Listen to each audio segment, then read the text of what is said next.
First, please accept today's cute little guinea pig. Look at this face. I have reason to suspect whether their ancestors had an unscientific love story. They never eat when they should, drink when they should, don't take anything to heart. Of course, the peaceful years before them doesn't mean the local security is good. It more likely means the sentry is slacking off again.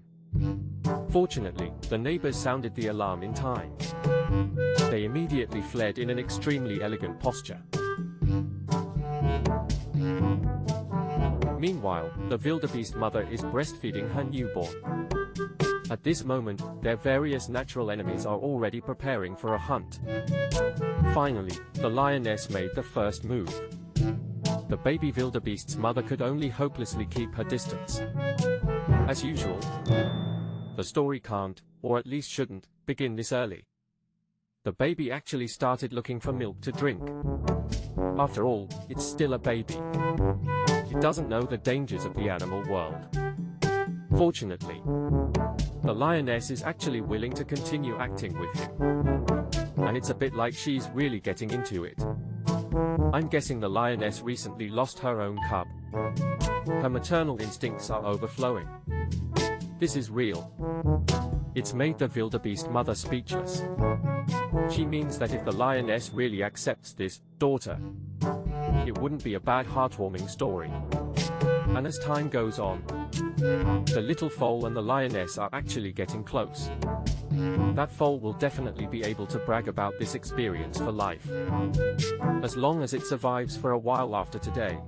The lioness's beastly instincts are starting to awaken. Before the beastly instincts override her maternal instincts, she chooses to give the little wildebeest its freedom. She even wants to ask the wildebeest mother. Touched, but doesn't dare to move. The wildebeest mother is, of course, touched. After all, vigilance is necessary. She can't be sure if the lioness is baiting her, so she doesn't leave. Clearly, she doesn't think a miracle will happen. However, the little foal really did regain its freedom, but doesn't know where to go. If it can't find its real mother, it won't last long. Then the question arises. Please analyze the role of this rain. With the protagonist's halo, he successfully survived the first version. At this moment, he met his kind. However, the mother was not among them. He couldn't merge with his kind. He couldn't care less at this moment. Every bite counts. Finally, he even got obsessed with it.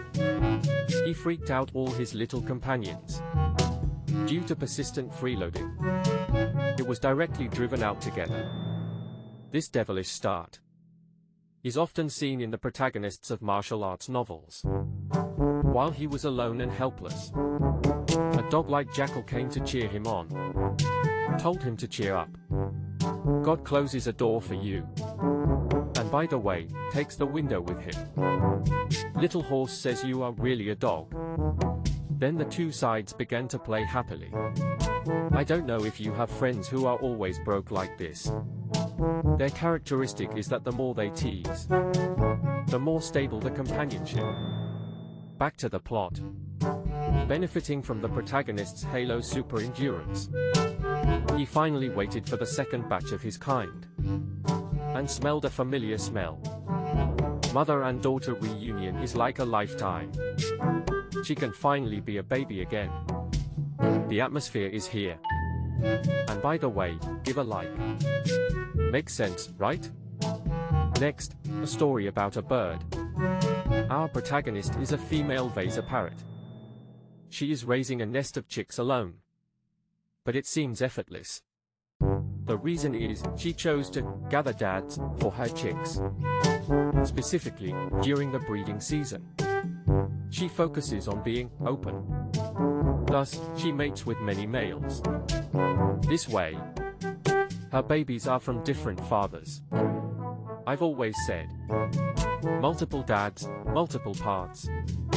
When the chicks need food, Our protagonist only needs to perch on a branch and sing a song of love supply. Those fathers, any nearby, will step up and do their part.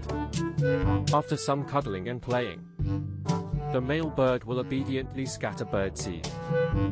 So at the end of the day, not only will he be full, but the baby's food will also be more than enough. So he lives very well. This story tells us, birds have wings. They live next door to a lot of resourceful guys. When they are full of tree branches, they transform into water-squirting warriors, water masters. Facing this delicious food, the ring-tailed lemurs are tempted. The problem is, they are hard to catch, so they often choose to take shortcuts. It turns out there's a kind of giant hornet here. They often ambush the resources. Their toxins paralyze the resources, and thus, they lose their ability to resist. Then the hornets drag them into the underground nest, doing as they please. At this moment, the ring-tailed lemurs seize the opportunity. Strike when the time is right, without hesitation. Lemurs don't produce food. They are just the movers of nature. So, the hornets often become tools. I'm on the scene. I often hear hornets speaking in several languages. Street to prevent haha. I don't understand. Finally, this episode, let's look at a cute artistic fellow. Friends of the empty frogs, please be prepared. Our protagonist is this male torrent frog. Its courtship success rate is positively correlated with its own artistic level. Unfortunately, his performance was drowned out by the sound of water. The effect wasn't great, but that's okay. It can also gain the attention of the opposite sex through save scumming with music. Ha ha ha.